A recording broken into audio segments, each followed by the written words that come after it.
So thank you to all of you who are tuning in now. Thank you for attending today's webinar. My name is Precious Miller. I am the coordinator of My Best with MCSS, and it is a pleasure to be with you all today. I am also joined by Public Policy and Associates, Colleen Graber and Chris Baldwin are going to be our guest speakers. Before I turn things over to them, I wanted to do a very brief marketing of our Student Success Summit that's going to be starting next week. I can't believe it. It's next week already, next Monday through Thursday. I encourage you all to register and to share the registration link to your colleagues who you would love to invite and have join with you. So with that, I will turn things over to Colleen and Chris. So I'll stop sharing my screen and hand the baton over to you two. Thank you guys for leading our conversation today. Thanks very much, Precious. Glad to be here to share the results of student focus group work that we've done on behalf of My Best, as well as to provide some tips and ideas for you as you at your colleges may want to do student focus groups on your own. So just a little bit about myself and Public Policy Associates. PPA, as we short-term call ourselves, is celebrating its 30th year. We are based in Lansing and focus on education, justice, workforce, and healthy communities policy, research, evaluation, and consulting. I am the Chief Operating Officer and have been with PPA for 18 years and have done my fair share of focus groups. So glad to be here to share that with you. And Chris, if you'd like to do your introduction, and then we'll get into discussing the focus groups. Great, thanks, Colleen. Good afternoon, everybody. I think I know quite a few of you, but for those of you that don't know me, my name is Chris Baldwin. I'm an independent consultant. In a past life, I held the position that Erica Orions holds and ran the Michigan Center for Student Success. I've spent time at Jobs for the Future on both sides of that stint in Michigan, and just been involved in a lot of the completion student success initiatives, both in Michigan and nationally. So it's great to see you all today. I worked with Colleen and the team to help think about how best to organize these focus groups, and look forward to sharing the results and a little bit of the tips as Colleen was suggesting. So good to see you, and I look forward to the conversation. All right, great. So to get started, first let me say we can answer questions throughout as they come to mind. Precious, if you want to help manage the chat, if people need to use that, otherwise we'll find other ways to get our attention and answer those questions. I think it's just important also, just as a matter of context, when we were looking at doing these focus groups as part of the My Best project, it's important because it was an opportunity to really understand the student perspective on support services and what colleges were or were not doing and what they could be doing to help students more in that space. So that's the context for it. It does have a tie-in with the scale of adoption of assessment resource, particularly section 1 focuses on listening to student needs. And so focus groups are a great way to get that input from students, to hear from them. They obviously offer a different perspective than maybe a staff member or faculty. So we did focus groups with 4 community colleges that are part of My Best. And so they're the combined results of those focus groups. And I'd say, obviously there's some things that are particular to a certain college, but there are many that are across all of those. And so I think they have application for all of the My Best colleges as well. So that's just something to think about as you look at these results. So these are the colleges and the focus group dates and numbers. I will say it was an unusually challenging time trying to get the students to show up. We had much higher registration for the groups than those that actually came. All the focus groups were virtual because of the COVID concerns, and so that may have played a role that they were just a little zoomed out.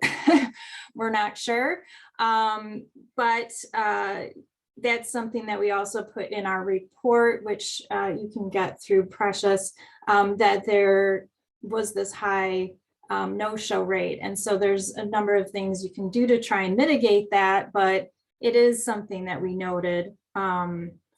So these were the numbers that we got. In a couple of instances, we did an extra group to be able to make up for that in 2 of the colleges. We did get a wide mix of students across the colleges, good age range. That's reflective of the variety of ages that go to community college. It did tend to lean female. And then a majority of the students were enrolled full-time at college, and a majority had responsibility financially for another person. So those are good indications of the wide mix and also a higher need. As we get into some of the other characteristics, you'll see the financial need that these students had. In addition to these, there was a mix of students in terms of those that were first time coming, returning to college, students that were coming back for a new career pathway. So we had that whole just variety of reasons why students go to community college. And they were a whole range again of majors. So felt pretty good about the mix overall. Here are some other characteristics we asked about when they were signing up to participate in a focus group, just to make sure that we knew some of their characteristics, particularly those that related to their financial situation and their need for supports. So you can see, you know, we had smaller portions that had really skipped meals or not able to eat a balanced meals, but very high percentage with Pell Grant or another grant, and difficulties paying bills and those kinds of other indicators. Concerns with housing costs were pretty prominent amongst the students. So, in terms of the topics that we talked to them about, again, it was kind of wrapping around some of my best concerns and needs. So we just got grounded in their educational and career goals, talked about financial concerns that they had, their awareness of supports at their college, and then their overall satisfaction with those supports and community resources as well. Spent a lot of time talking about how colleges communicated resources and supports, and then getting also students' recommendations for improvements. So that's a great part of a focus group is generating those ideas from students of things they think will help for themselves and their peers. So the key findings are here. We've got a couple of big ones we pull out. And again, the report has more detail on all of these. We really saw a mix of how students could afford to go to college and were covering their costs in their own lives, housing, transportation, and so on. 72% were working while they were attending community college. So that's pretty high demand on their time, either part-time or full-time employment, as well as going to school.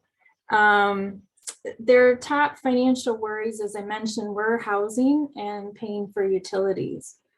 So those were very prominent. Food insecurity was less prominent, about a third of the students. And one of our surprising findings was that most of the students that we spoke to could not name non-academic supports at their colleges. So they knew a lot about tutoring services and those kinds of things, but when it came to other things, more wraparound type services, there were very few that really knew those well. So that's a key finding, obviously, going forward. Students were also unclear about who to ask for help, which was a little surprising because it did cross over into even just academic counseling. But so there was room there for that. We also noted that some students seemed very comfortable with their ability to act on their needs and find their resources on their own. And then other students were just very concerned that they didn't know how to get direct support. And so that could be life experience differences or just personality.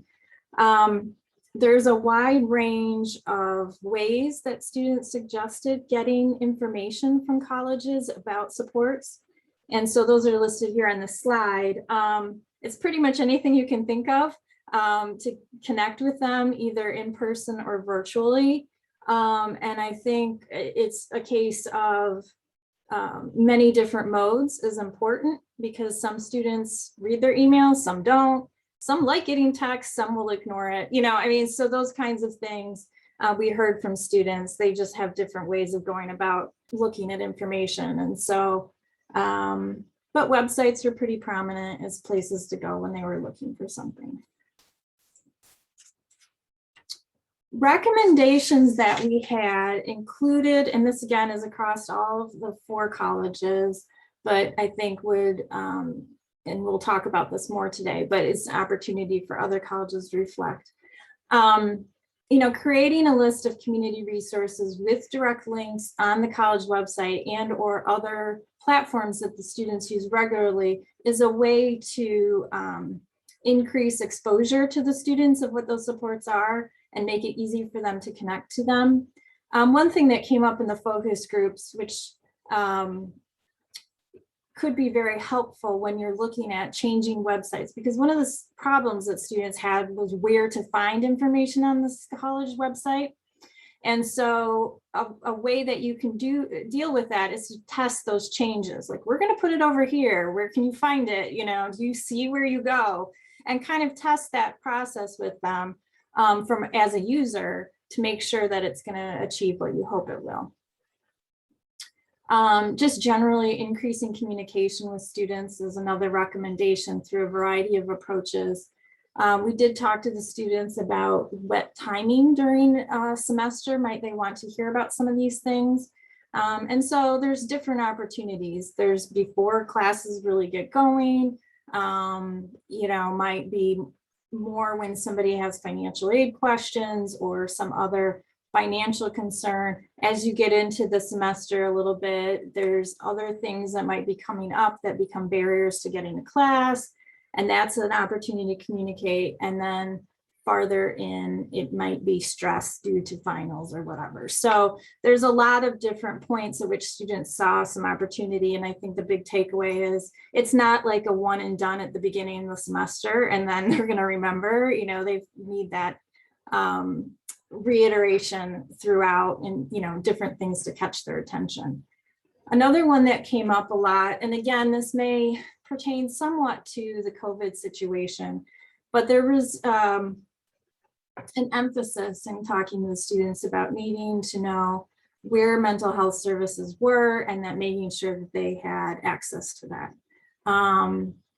Both, you know, in that context of sometimes they're not always accessible in their communities or to them personally. And so just having that through the college can be a really helpful resource. Other things that came up from the students was just even small supports can be helpful to their budgets. And so thinking about even, you know, getting discounts at area businesses or trying to ask faculty not to require textbooks they're not going to actually need, you know, as things like that came up from students as opportunities to help them a little bit.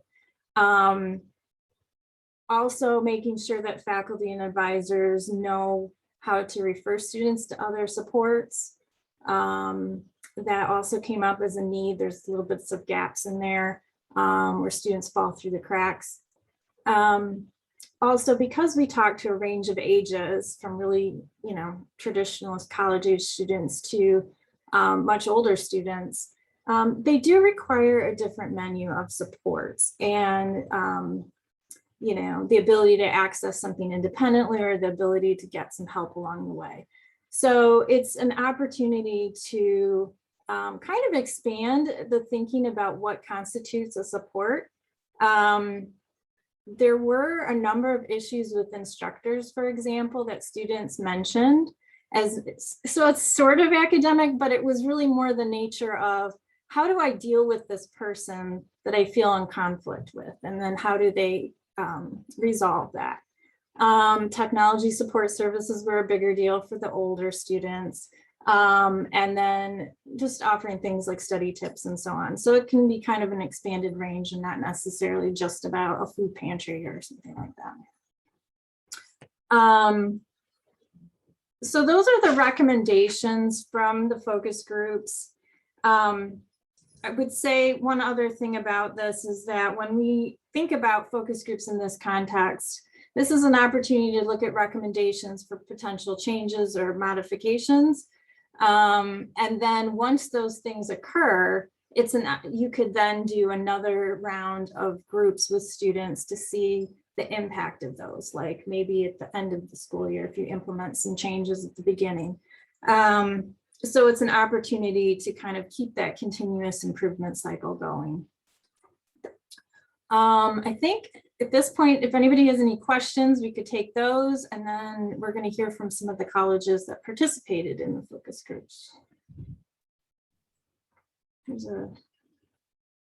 haven't seen any questions come in the chat just yet. But Colleen, I'm wondering, for institutions that have more than one campus, would you recommend having one focus group for that specific campus location, or would you recommend that students from all of the campuses come together for one focus group? We talked about that a bit when we were designing these groups, because there are some that obviously multiple campuses, and you know, it's a matter of sort of bandwidth sometimes. If you think that there's going to be distinctions between campuses, and there's the ability to do focus groups at each one, that's great. If it's fairly consistent in terms of services and whatnot, you could just put them together. I mean, we could only do so many focus groups, so that's also part of the challenge. But it just kind of depends. Mm-hmm. Okay. There was another question that came through the chat. Do you have any additional details on what students mean by small supports? Oh, yeah. So this is low dollar items, I would say. You know, I mean, it's that kind of thing. Like, what can help save them even $10 a week? You know, is there a way to just, you know, they get coffee on their way to class? How do they get a discount on that? Or something like that, just little stuff, because a lot of them are really living on a pretty rigid budget. And so they might feel like they're doing okay, but it's not like they've got huge reserves either. And so some of those little budget saving items, that's kind of what they were talking about. How can you just save even small amounts of money as they go about, you know, being in school? Sure. Yeah, we launched the Student Financial Wellness Survey last fall, and one of the statistics that really stood out to me was that 70% of students worry about being able to pay for school. So if there are small ways that we could support students financially, it could offset the cost that they're using for school to free up some extra dollars. So I appreciate the things that you are sharing with us today.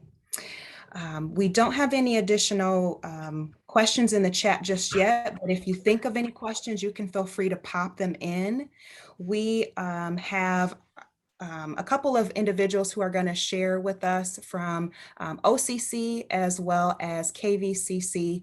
These two individuals participated in the focus groups and welcomed PPA to connect with their students. So I'm going to open up the floor to Kristen from OCC to share a couple of remarks about things that they learned about the findings from their focus group, and then we'll give Paige from KVCC an opportunity to share. Kristen, go ahead when you're ready. Hi, everyone.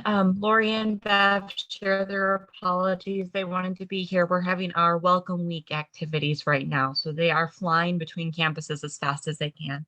But great to see you all. Some familiar faces I haven't seen in a long time. Great to see you. Hope all are well. I think, what Colleen just said, really communication and diverse student needs, diverse student populations. Those were huge insights we took from the focus groups. We do have a cross-functional committee at Oakland Community College that we've retitled as SOAR, Student Options for Assistance and Resources. And we really think a lot of it is really the faculty connection piece. We're pushing hard on making sure that our instructional faculty are aware of where resources are located, who the best point people are on our campuses to help students with resource needs. Because as a lot of us know, that's the one place we're guaranteed to have student contact. That's the one touch point that all students, regardless of their work and family life that they're juggling, will be in connection with an instructor. So the more we can get instructors sort of integrated into our resources, the better. One of our members of our committee is going to take forward a proposal that some of the resources is just an automatic listing in faculty syllabi. That sort of a student learns about the semester and then sees, okay, these are your main contact points throughout the semester at any time. And hopefully our faculty can be advocates for that. We do have an emergency assistance fund. We've had it for 2 years now. We've kept it intentionally small, but we think with COVID and everything that's going on, we do want to, we've made a more dedicated effort to fundraise for it and a more dedicated effort to advertise it. And so I think as we use this research to make things more robust for our students and meet some of the diversity of needs that Colleen was referring to, just having this qualitative data behind it, having sort of telling faculty, not we know students have issues, but this % of students thinks that they are in danger of homelessness. This % of students worries about how to pay for food, combined with the quotes to bring it to life, will really help us make a powerful case and sort of get everyone on board so that there's sort of no wrong door in terms of who a student might talk to about a need. So we really appreciate the research, the summaries, and we'll be integrating it into our presentations to sort of recruit faculty as champions to the cause of student retention from a basic needs standpoint. So thank you so much to PPA and Colleen and Chris and all of you at MCCA too. Thank you. so much. Go ahead, Colleen. That was great. I mean, I just was saying thank you. And those are some great ways of using the research to connect with faculty and get more information out to students. So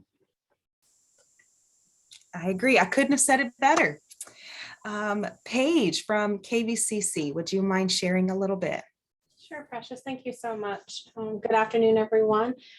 We were really surprised and excited to see how well the results from the focus group lined up with things that we learned from our Trellis financial wellness report from the fall. So that was exciting and energizing in the sense that we're moving forward. We also took the opportunity in fall and winter to do an internal student survey just on COVID response so that we could get some feedback from our students in more real time as to services, as to what they were experiencing in the instructional realm as well.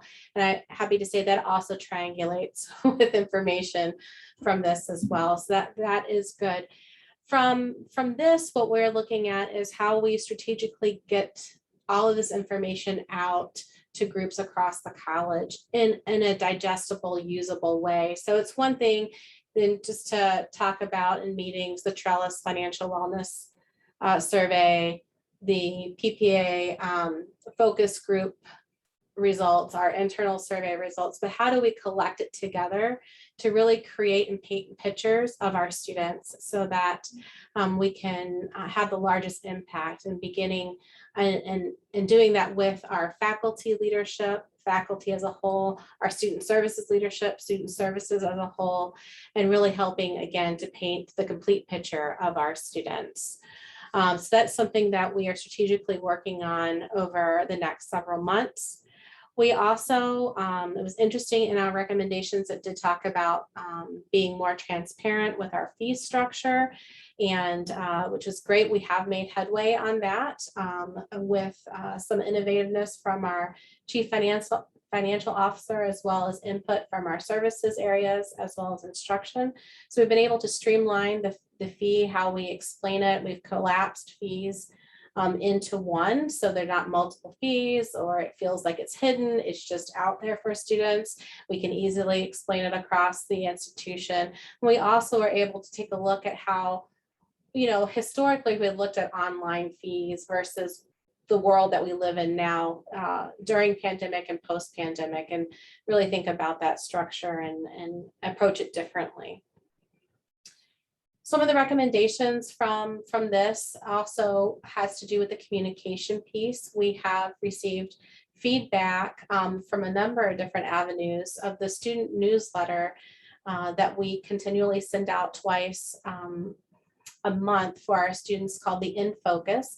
Has been a main source of where students go to get information, but we also are recognizing through the results of this focus group, as well as other feedback, that the multiple modes are good, and our intentional linking to our website is probably key, and we need to do some work on that. So we have that on our we will accomplish list.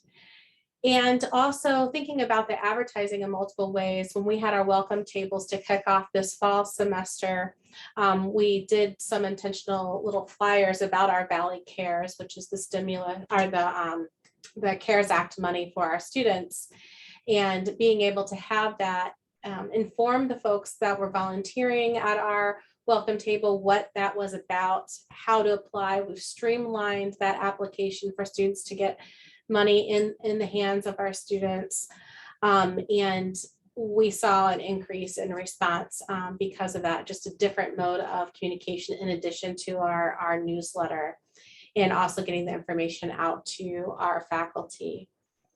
Looking to incorporate some of the recommendations made by our students for our Valley Food Share. It's our opportunity to provide boxes of food and meals for our students, and it was really interesting to see the insight of the use of it, but also the recommendation of being able to preview what's in the next box so that they can either opt in or opt out depending upon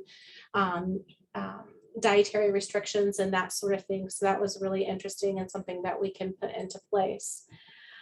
Also, back to the welcome tables, one thing that we did take from this and are implementing in different ways is that we only did welcome tables at the beginning of the semester, and thinking about different ways that we get communication and make connection with our students. We're looking now more purposefully at our different parts of term and implementing welcome tables at different times during the semester, recognizing that we have a second 12-week, we have a second 8-week, and that those students need to be welcomed as well. And if there are already students that are there for the full 15 weeks, that's great. It's another opportunity for us to welcome them on campus, to create that connection and continue to push out some of this important information about our services and what we have available for our students to assist them along in their journey. And that's something that we are enacting this semester. I'm pretty excited about that. With the digital divide, we were excited to see that one of the students commented about being able to use the virtual remote desktop, which we're like, yes, okay, the word is getting out, that's positive. But also then to be able to reflect on another student's experience about really struggling with the presentation skill sets, to creating the presentation, uploading the presentation. And so really bring to the forefront recently in our conversations about the digital divide, that it goes beyond providing the laptop and the hotspot for our students. It's also some of the computer skills as well, and how are we going to address that. Another thing for us in taking and putting this into action is around the communication again. Another mode of communication would be how we can better leverage our learning management system, Canvas, to be able to push out some of the same information that we're putting into the In Focus newsletter, but it's just another medium, another way for students to receive that information, because through that, they can set up their notification preferences. So they can receive a text message with an announcement in Canvas or not. They can receive an email depending on how they set it up for their preferences. So we're looking at how we can better leverage that system for pushing out information about services and not just their class information. And then on the instructional part is really making sure that we are transparent with how students do go and resolve instructional issues or challenges that they are facing. And so that was something that we've talked about from time to time, and how do we create that or provide a flow chart and make it transparent. But this was really nice to help bring it home again and recenter that conversation. So that was a really positive in that realm. So I appreciate the opportunity to do this. And, we've had some short-term fixes, but really we're looking at this strategically on the long run, the long haul of how we create that clearer, better picture of our students, and then how do we walk the journey with them. Thanks. Thank you so much, Paige, for sharing all the great things that are happening at KVCC. Colleen, I will turn things over to you for what we're going to do next. Sure. So we're going to do a breakout discussion next. And so let me just share the slides. So you can see here, we're going to talk about a couple of things having to do with the focus group findings and then supports. And I believe, Erica, you're going to break us up into groups. Okay. Yes, I am. Breakout room queen over here, 18 months into the pandemic. How long do you want folks to stay in the rooms? Well, we've got about a half hour left in the session, so we could do 10, 15 minutes. Okay, sounds good. I will open all the rooms now and see you all when you come back. Okay. That's everyone. Yeah. Well, we had a good discussion in our group, and I just a high level note about it. I mean, we talked several times about just the cultural shift around colleges working on these issues, what that means for staff responsibilities of knowing things about what the college offers, the expectations of what students have coming into the college about what the college is now offering that may not have offered in the past as an academic institution. And so there was some really interesting discussions about absolutely about communications issues, but larger cultural issues that are just, even as we pay more attention to student financial stability, we just have to think more about what that means organizationally and structurally and all of those things. So, okay, so for the balance, unless there's any comments, Colleen, that you want to add from the other group, I can jump into a summary of the capacity building guide. Sure. Just before we go to that, I mean, I think just to make sure everybody knew what the other group talked about, there was quite a bit of a discussion about food insecurity and how to get students to access those resources, as well as communication effectiveness. So no magic bullets there, but good discussions, and it really is clear that the colleges, people are trying to think about those issues. And so there's lots of opportunity to share when you do have successes and changes. For sure. So yeah, we'll go right into talking about conducting focus groups, and there is a guide that we put together that you can reference. Again, should have access to that from what Precious sent. And Chris is just going to go through some of those tips. Yeah, and so part of this, as we were thinking about these focus groups and how to help you all think about the specific issues of student financial stability and getting student input on those, we also recognize that not all institutions have the bandwidth to really conduct focus groups on a regular basis. And some institutions may have folks on campus that do this on a regular basis and some don't. And so what we wanted to do was put together a quick guide to help institutions think about how to do this. It doesn't have to be an arduous thing. I think you can kind of get at it pretty quickly. You want to do it in a structured way so that you get results that are reliable and that you can count on as legitimate input. I will say, and I think it's highlighted on the last slide of the deck, the community college, the Center for Community College Student Engagement, CESE, has done lots of work around focus groups and does regular surveys, as you probably all know. And there's lots of resources from them. So we're not trying to replicate the great work that they do. This is really from our vantage point as we conducted these specific focus groups, and what you might want to think about is if you want to replicate these periodically on your campus. And so just the first piece is, and again, as Colleen said, all of this is covered in more detail in the focus group guide that we put together. The first thing you want to think about is just, you got to make some decisions early on. And key to this is putting together a team of folks that's going to help you get it done. You're going to need somebody that has access to data, and I'll talk about recruitment in a minute, in the folks that were in the groups and how we came to some of the decisions we did. But you're going to want somebody that can talk about data. You need somebody from a higher level of the institution to help grease the skids, as it were, and eliminate any barriers to questions and things that you're trying to accomplish. It doesn't have to be a big team. Certainly those are two that we recommend, somebody from the cabinet or a VP or something that can help you advance the conversation.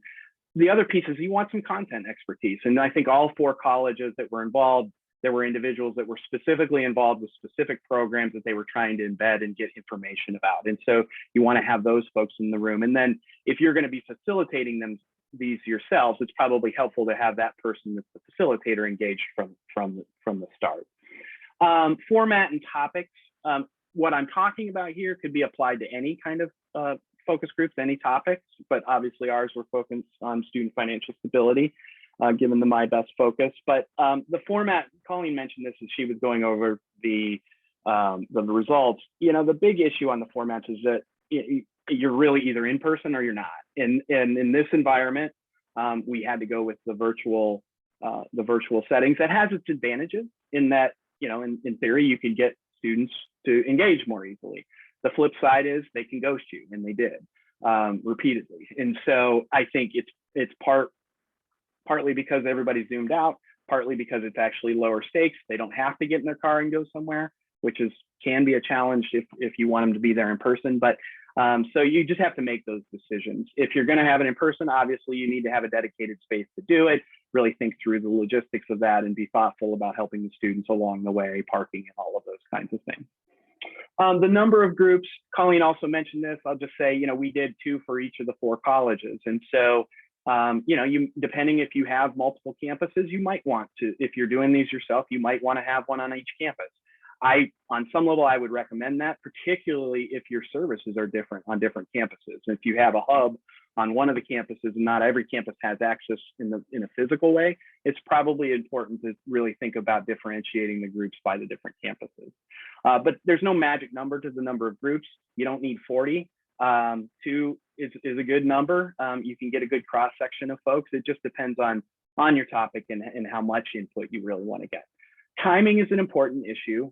We tried to mitigate any issues around student participation by doing it far enough into the term so that it wasn't the beginning of term for them or the college to deal with other things that are importantly going on. Wanted to avoid midterms to the extent that we could, and we didn't want to get so late in the term that we started worrying about them finishing papers and finals and things like that. So, you know, trying to think about first the students, but then you as an institution, when's a good time to do this? A key thing that you need to think about with the timing also is like the lead time. How much do you need? How much time do you need to communicate? In the guide, you can see sort of the timeline that we used. You want to give yourself plenty of time from the dates from when you think is ideal for the students to participate. You need to back up for maybe even 6 weeks to really get the process played out and make sure you give time for the recruiting. Okay, next slide. I'll move faster, Colin. So the questions and tips, the question writing tips. I'm not going to read these to you. Again, these are in the guide. But you know, you need to focus. You can't have 40 questions. You need to have a succinct number of questions. It's important to kind of get them warmed up with a question about, you know, what they're studying, what their major is, get them talking about themselves. And then you need to progress through those questions. I think, you know, you want to have a few follow-ups. There may be areas where you ask a more generic question and then you probe in and try to dig deeper. If you're asking, you know, if you're thinking about a particular service that you're providing, you may want to ask a probing question about that after they talk about it. Generally, I think the other piece that you want to be careful about, that last bullet is really important. Stay away from jargon. They don't know the language we use. And so you need to stay away from that as much as you can.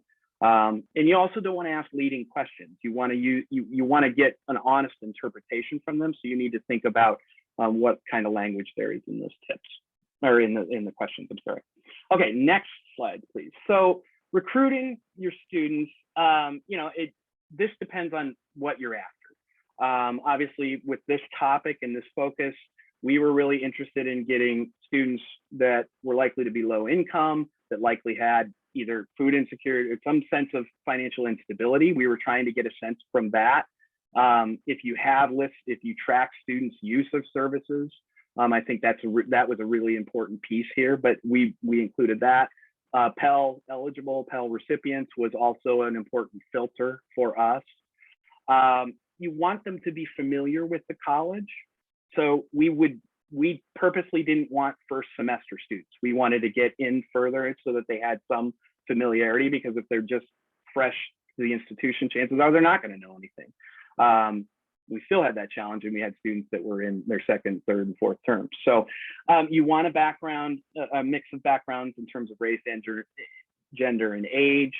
We tried to use across the colleges, there was a variety of ways that they communicated in terms of recruiting to students, but in the same way that you need to use multiple modes to make students aware of things that are available to them on campus, you need to use multiple modes of communication to try to get them into the focus groups. We offered an incentive. I'm blanking on the amount, Colleen, that we offered. It was a credit card for $40. Is that what we offered? It was $40, yeah, gift card. Yeah. So you could do different things, but food works pretty well. I've been involved in focus groups. It's always good if you can do it in person. You can feed them. They tend to show up more. Getting informed consent. You want to make sure that they're aware of what the expectations, what you're doing in terms of the focus groups. You may or may not have an IRB process at your institution. Some do, some don't, but you want to follow that as you go. I think probably the important thing here is you really need to watch your signups. We used a SurveyMonkey to do signups, and we watched it. That's how we knew that we were behind in terms of recruitment in some institutions, and we doubled down on communication, or we added another session. So you just really need to follow up, and you want to issue reminders. Okay, there's that one. Wow, okay. All right, I got 2 more slides. I'll be quick. The facilitation process, I think this is actually arguably the most important. Recruitment is obviously important, but you want to have somebody that you want to have the appropriate person as the facilitator, somebody that's knowledgeable on the issues, is trustworthy, and is comfortable talking in front of a group. You don't want somebody that's going to be really nervous and can't do that on a regular basis. Ideally, you'll have somebody that's separate that's taking notes, because the facilitator can't do that, at least not very well. You may or may not want to record those. It depends on the setting and how students feel about it. You want to make introductions, so everybody in the room knows who everybody else is. That includes the facilitator and the note taker. A lot of what you get out of these focus groups is about the trust that you can build and how quickly you can do that.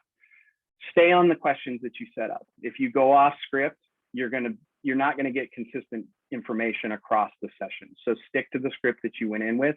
You might have a focus group and then adjust it in terms of the sequence of questions or something like that, but you really need to try and stay on script as you do that. And then lastly, respect their time. They're busy people too. Anytime you're doing it, and just start on time and end on time. And with that, my last slide is on analysis, and I'm going to finish on time. As you think about analyzing the results, and I might ask Colleen to weigh in here because she and colleagues at PPA did the analysis for this particular report. You're going to organize around questions that you started with and see what pops out from that. You want to identify the themes, looking both at positive and negative themes. What are the shared experiences and opinions across the focus groups? What are you hearing from different students? You want to quantify as much as you can along the way, getting a sense of magnitude in terms of the themes. Did most of the students say this, or did only a couple of them say it? You want to try and quantify it where you can. Also, looking within that quantification, you want to kind of look at who's saying what. Where are you hearing things from, and what are the commonalities among different subgroups, and what are some of the unique perspectives? And then you want to share the results to improve and to inform improvements. And I think I want to reiterate one thing that Colleen said is, it's great to do this to get ideas and get input about something you're thinking about changing, but then to go back after a time period has passed and try to reevaluate, did what you implement did it actually address the issue that we were trying to address, and try to have some follow-up focus groups on that. So I said that as fast as I could. Colleen, any parting wisdom? That was great, Chris. Super fast. Again, there is the guide if you missed any of that or would like more detail. These aren't, doing focus groups is somewhat complicated process, but it's very valuable. And so I would encourage you to try and work that into your practices and your organizational improvement where you can.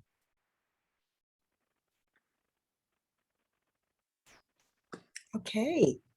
Thank you so much, Colleen and Chris, for facilitating focus groups, and a huge thank you and a round of applause to Bay, LMC, KVCC, and OCC for allowing PPA to facilitate focus groups with your students. And again, thank you all for your time and attention in today's webinar. The recording will be available and emailed out to everyone who has registered by the middle of next week. If you have any questions, feel free to reach out and contact us. And until I see you in the next virtual space, have a great day. Thanks, everybody. Take care.